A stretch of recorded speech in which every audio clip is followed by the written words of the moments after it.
Good morning. My name is Jeremy Ron. I'm the Public Information Officer on Incident Management Team 2, assigned to the LNU Lightning Complex. And I'd like to begin with a couple updates this morning regarding some important points regarding our statewide activity.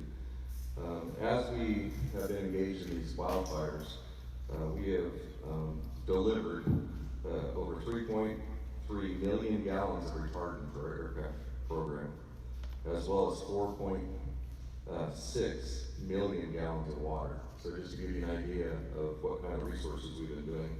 Additionally, through our partnership with the California National Guard, we now have statewide 1,300 service members that are assisting us.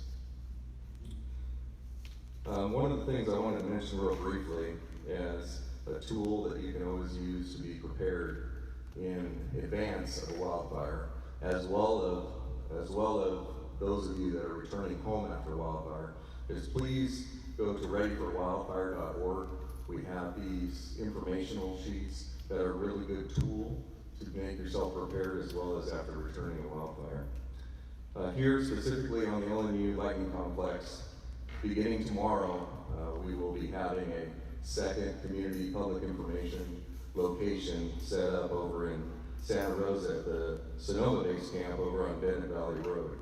In addition to the information trailer that we have here at the Calistoga Base Camp on Oak Street. Those will be open each day from 9 a.m. to 7 p.m.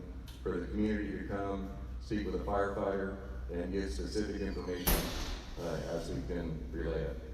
Again, for this incident, just want to reiterate, 24 hours a day, if you need information, please call 707-967-4207. Now with an operational update, I'd like to invite Chief Waters.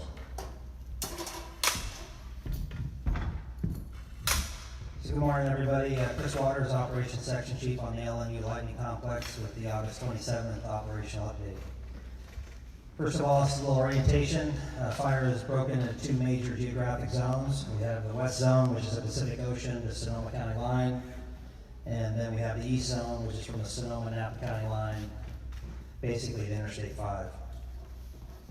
First fire I'll talk about is the Myers Fire. Myers Fire is pretty well contained. Repopulation has taken place and the highway has been reopened. Walbridge Fire. Walbridge Fire is in a really tough location north and west of Marinville. Heavy redwood fuels, steep country, just a tough place to access, and lots of structures. We have dozers, hand crews, and Type 3 engines in there right now trying to connect the dots. And yesterday was a very good day with the weather. This morning we had a pretty good marine layer. We kind of expect today to be a very good day too as well, and hope to make significant progress today. Moving over to the Hennessy Fire, we'll go up to right now, which is our highest priority, which is the area up around McGuire's. That's the area just south and east of Middletown. Our highest priority operation is a firing operation in this location. Key to getting this fire taken care of is getting a very short, very difficult piece of line fired, and they're working on that right now and trying to make progress. Yesterday was a good day as well. You saw yesterday there was a pretty good air show in support of today's firing operation, and they'll continue throughout the day. Moving north, the fire yesterday at the area where Cache Creek enters Capay Valley. Fire actually crossed Highway 16 and it made a run up the hill and started to head north. It's actually pretty well established on the plateau above Highway 16, and right now we're currently developing a plan and moving a few resources in there right now to contain that. As you move down the east side of the fire from Capay Valley down to Winters, that area is in mop-up control. From Winters down to Solano County, there's still some repopulation and some safing operations going on in the Pleasance Valley area. And we plan to try to get that place opened up in the next 24 to 48 hours, excuse me. Then from down in Fairfield up to basically we're 128. We're currently completing our repopulation operations on the area outside the fire, and then continue to make progress in getting some of the roads and subdivisions opened up so citizens can return to areas that are within the fire. And then moving back up to where our first priority is in this area that's above Angwin and Deer Park. We're currently looking at trying to get Deer Park repopulated and get the hospital repopulated, and then the next couple of days, we'll start to see Angwin and other areas close by also repopulated. Thank you.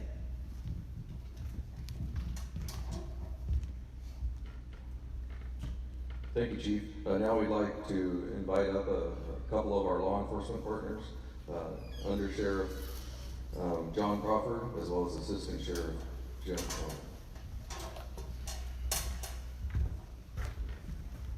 Morning. My name is John Crawford. I'm the Napa County Under Sheriff, and with me is Assistant Sheriff of the Sonoma County Sheriff's Office, Jim Noggle. Just a few quick points to make about repopulation operations and how things work, but I thought I might change things up a little bit and just start with a story. So during the last few days, I, as well as everybody else probably on the stage, have been driving around and getting our eyes on what's been going on in our various areas of responsibility. And of course, stopping and talk to people and see how they're doing and checking in with them. So one such person that I spoke with recently, he's been living on the landowner, he's been living on this property, his family's been there for about 3 generations, so maybe 80 or 90 years. And he's in an area that didn't get too heavily impacted. It was under evacuation order, and of course he's seen fire before. But I touched base with him again shortly after the orders were changed in his area, and just to congratulate him for making it through. And he said to me, you know, John, it's great, and we really appreciate it, but it's not over for us. And I said, what do you mean? So he explained to me back in 2017 during the wildfires, the fires were much heavier around his property. And now again, this is someone that's lived there for 90 years. And he said, once the evacuation orders were lifted, he had so many people coming onto his property that he had to install a gate across his driveway. He never had to do that for 90 years. Nobody in his family had ever done that. But people were so interested in seeing the fire or the fire damage that they intruded into his process of trying to cope with what he had lost during that period. And so I just want to take a second to remind everyone that this is not really a time for disaster tourism. As we open up these areas that have been evacuated, please remember that there's been homes lost. There's people that have lost everything other than what they've been able to carry with them. And unfortunately, in a few places, there's been lives lost as well. So we would ask that you remember that if you have this desire to just sort of see what happened, that maybe this is the time to respect those people who have lost and are suffering and grieving the losses of their property or their family, and allow them that space. So with that said, to the nuts and bolts of what I want to talk about today. As you all know, there's been several evacuation orders in place, and the purpose of an evacuation order is fairly obvious.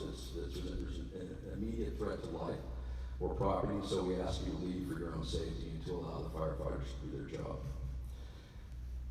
As we start to repopulate, that can happen a couple different ways. They can lift the orders altogether, in which case the area is completely free to traffic and travel, or they can impose, or can be imposed, an evacuation warning. Now, the difference between a warning and an order is that in an order things are imminent and you're under direct threat. In a warning situation, that does allow people to return home or conduct their business, but they are required to be on standby to be able to leave at any time. So we notice there's been some confusion with the issuance of warnings. And just understand that's actually, in cases where there's been an order before, the warning is actually kind of a good thing. Understand also, please, that we want nothing more for people to be able to return home. We understand it's frustrating to see certain areas open, and maybe the area where you live is not open. And we ask for your patience and continued cooperation as the decisions are made on what areas are open and which ones are not. Understand too, please, there are reasons for these differences. There's fire analysis, infrastructure damage that has to be looked at, the ability of ingress and egress, and obviously we don't want to repopulate people and then have to ask them to leave again. So these are all things we think about. Know too that it can be frustrating to look at an area where you live, particularly if it's a mountainous area, and not see active flames or smoke and not understand why it is that we haven't lifted those orders in those areas yet. And I would just like to take a second to remind you, I'm sure if you've ever been on a hike or something similar to that nature, and you're walking up a hill and you get to that ridge, and you think that ridge is the last ridge you're going to come to, and you find 2 more behind it, or 3 more, or whatever it is. So that same thing can happen when you're looking up at a mountain from a valley floor, and you don't necessarily see flames. You might see some smoke, and you don't understand the importance of keeping that area closed. But what I would just remind you is that you can't always see the fire activity from a lower elevation as during a higher elevation. So please keep that in mind. And again, we really appreciate your continued patience and cooperation in that area.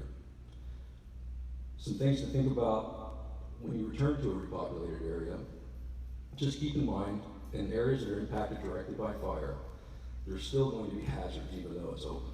There may be trees that are weakened, there may be power lines need to be repaired, guardrails, other infrastructure, and we just need you to make sure that you stay careful and take care of yourselves. Additionally, you're going to find an increased presence of utility workers. There still may be fire engines moving in and out. You'll see in some of the areas, I'm sure in your communities, that there are many workers from, like I said, the utilities, local road crews, all working very hard to repair the damage that's been done, so that those areas can be safely occupied. And it creates increased traffic on the roadways. We would ask that you don't stop the sides of roads or block lanes of travel just in order to take pictures. Again, avoid the desire to be a disaster tourist, if you will. So with that in mind, I'll turn it back over to the fire operations, and I'll just ask that you all be safe, take care of yourselves and each other. Thank you.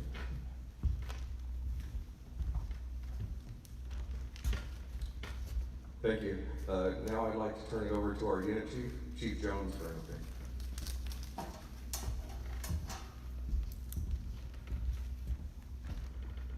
Good morning, and thank you very much for tuning in today. As you've heard, this is a very dynamic incident, and it's a lot of acreage, a lot of area, 6 counties. There's a lot of things going on, and while we're making good progress in some areas, we still are actively fighting fire and trying to control it in others. As you've just heard, and thank you very much for that explanation. I think that hopefully all of you that are listening in really take heed to that information. There's a lot of stuff going on, and I really do appreciate your patience as we get through this. While I want to share some perspective a little bit. So while first responders continue to battle the fires here in the LNU complex, new fires continue to be reported daily, locally, and throughout the state. I've shared statistics with you before. I think it's important for you to understand as your patience grows thin. Since August 15th, 700 new fires have been reported throughout the state. 46 new starts just yesterday. To date, more than 1.6 million acres have burned since August 15th of this year. Last year, at the same time, just a little over 55,000 acres. That's a very big difference. While there still may be smoke in the air in some areas, and you woke up this morning and maybe your area was clear, it's important for you to have a plan, to be prepared. And as I've said here every day, you need to be ready. We have probably another few more months of peak wildland fire season. And so it's your duty, it's your responsibility to be prepared, so to help us help you. So when there's an emergency, you need to leave when we ask. But you need to also prepare your home to be ready. You need to have a plan to be ready to go. So I ask you to go to readyforwildfire.org. Take a look at that. It was explained to you earlier as we started this press conference that there's some information in there for not only to prepare, but also to return. Also, it's important that you get information that is current and correct. I ask again that you please tune in to fire, or go to fire.ca.gov, to your local county for the official information as we repopulate and potentially have to add new evacuations on areas of the fire. Up-to-date information is going to be there. It's not anywhere else. And lastly, I want to say thank you to all of the cooperators that we have. We got more resources in. We still continue to get more resources in from other incidents that are winding down and they're coming here. We also have resources coming in from out of state, and they continue to work hard for us to put these fires out. The unsung heroes, the folks that are EOCs, the ones that are supporting our evacuees, all of the folks that are supporting us to make sure that all of the things are getting here on time to support you logistically. Please say thank you when you have an opportunity. It's not just the first responders on the front lines, it's all the folks that work hard in the back.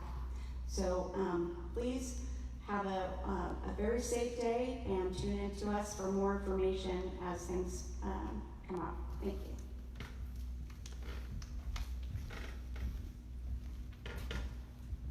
Thank you, Chief. Now I'd like to invite up our Incident Commander, Chief Cavanaugh, and as he wraps up, we'll take a couple of questions. Yeah, good morning, and thank you for joining us once again on, I believe it's day number 10 for us on the LNU Lightning Complex.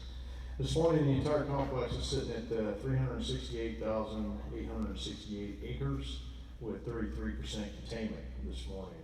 The Hennessy fire is at 311,222 acres alone at 33% containment.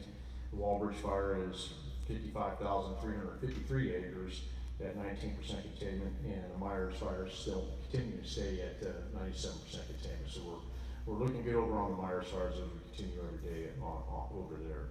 As far as our resources that we have, we continue to get resources moving into the incident for us to help on our operational strategy and tactics that we're doing out on the line.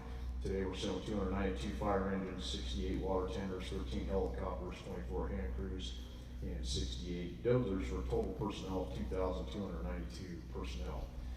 Operationally, coming into that yesterday, and I talked about the last few days, we were having members from the California National Guard, service members came into the incident. We have them sent over in Santa Rosa. They are currently out on the fire line today, and on the Walbridge fire, we have 12 crews and roughly 16 personnel per crew that we have on the Walbridge fire. So that is good relief for us, and we're going to be utilizing those National Guard crews the best we can. So we're happy to have them over there. As Chief Waters said, we're making good progress in certain areas around the entire complex. It's, like I said, it's a large incident. Yesterday, though, we do have a spot off of Highway 16 where the fire got out on us and went across Highway 16 and is burning to the north. We do have a plan set up in place operationally over there. That is a very tough section of Highway 16 up there on the Ramsey. There's been multiple fire history up there. We do have those plans in place to corral the fire out there.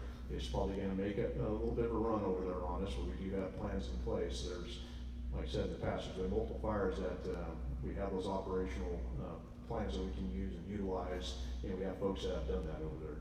But it's going to be a little bit of a challenge for us over the next few days, but I know we'll be successful there as well. Overall, the entire incident every day is, I talked about the briefing this morning, it's picking a battle, and at this point, we're trying to win a battle every single day around the entire complex. It is, I keep saying, and I flew it again yesterday over on this side on the east zone, just a portion of it, just one of the branches that took about 40 minutes just to fly one of the branches. That's not all the way around the fire. You'd have to stop and get fuel to make that trip around the entire incident. Extremely large, and but we're winning a battle every day, and that's the goal right now. Thank you, Under Sheriff, for talking about repopulation. Today, we're hopefully going to have some more repopulations that are going to be taking place in different areas along both the east and the west zone. Hopefully, and then also, but we're looking at possible, depends on what happens to the north, of, there could be more orders along inclusives if it gets up and runs over there. So, still very dynamic as we've seen over the last 10 days for us as we keep battling this thing. But it's important to get people back in their homes, and hopefully this afternoon we're going to have some areas that are going to be identified that we'll be able to accomplish that today. With that, is there any questions? Yes, sir. What areas you've identified that people possibly may be able to go back this afternoon?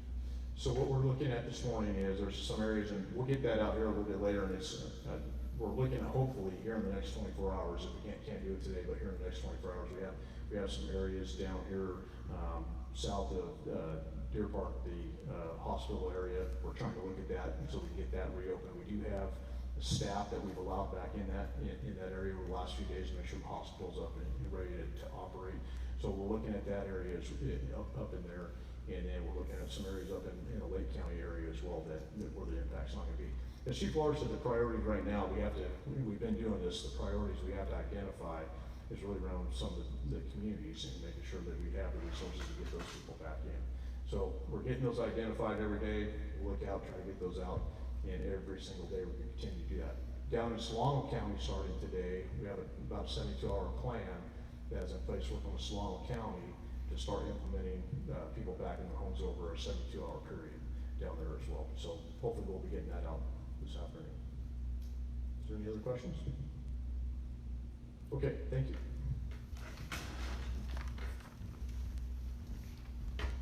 Thank you, Chief.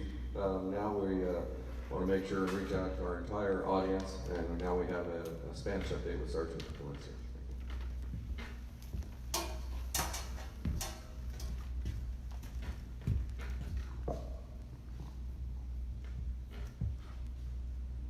Buenos días, Sargento Juan Valencia, el portavoz del Departamento del Sheriff del Condado de Sonoma.